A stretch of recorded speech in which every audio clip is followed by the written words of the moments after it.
Good afternoon, traders. It's Bill Baruch with Blue Line Futures, and this is the FX Rundown. And this holiday shortened week, we are going to put the levels out. They're going to go out Tuesday and Wednesday to clients and free trial subscribers.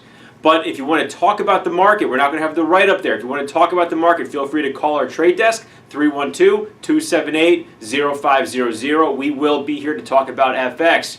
What do we see today? Well, the dollar index tested down to support at 96. We talked about this level last week. It coordinates in the euro to our three-star resistance right above 115, actually 114.98, all the way up to almost 115.5. You've got a lot of resistance in the euro there, and you've got a lot of support in the dollar there from a trend line in September. Now, we've seen the hawkish tone from the Fed sort of dissipate just a little bit. John Williams, the New York Fed president today, talked about gradual rate hikes, but with the volatility in the equity markets, we did see the probabilities for the rate hikes in 2019 come down just a bit. So we're starting to see it work into the market. The dollar is weakening, so continue to watch that. But what do we have this week? We have some data, building permits, housing starts tomorrow to look at, and then we have durable goods on Wednesday, as well as the first look at November Michigan consumer sentiment. Now, we also, on Wednesday, have the EU. They're supposed to respond to Italy's budget then.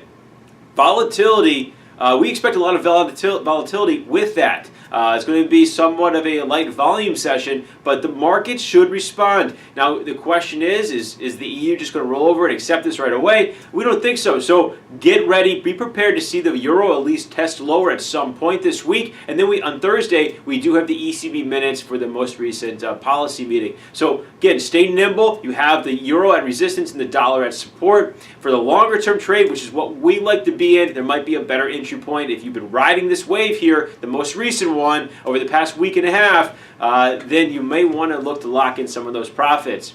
Now, looking at the yen, you saw the jump up in the yen today. Safe haven assets were bid with the equity markets moving lower. Now, we do think we'll find a bottom this week in equity markets. It doesn't really do much for the yen. So we are against second key resistance that we had in the FX rundown last week.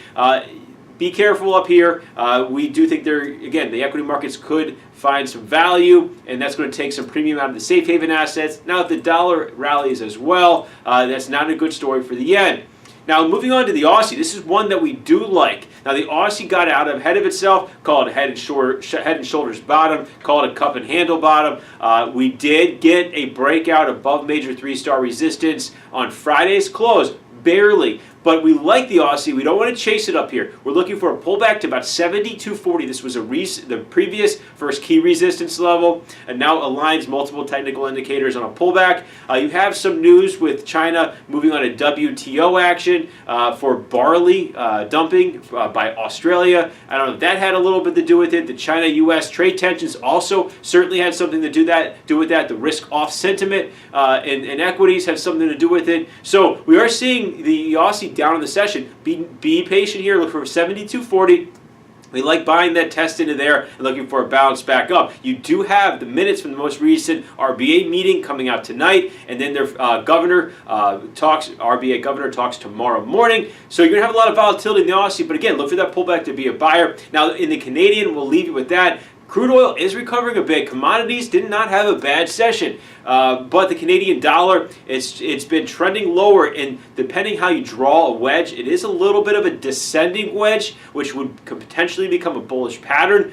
We like the Canadian in the fact that there is a lot of longer-term support down here, but we don't know what the catalyst is going to be to really dig it out of this price action moving lower. So again, now we're looking at the Aussie, favoring the Aussie rather than a risk-on sentiment currency than the Canadian dollar. Give us a call, and again, look for those levels Tuesday and Wednesday, the FX Rundown. We're here to talk about things. 312-278-0500. You can email us info@bluelinefutures.com. You can check our website for updates, and you can sign up for a free trial of our research there. But remember, futures trading involves substantial risk of loss. Is not suitable for all investors. Thank you.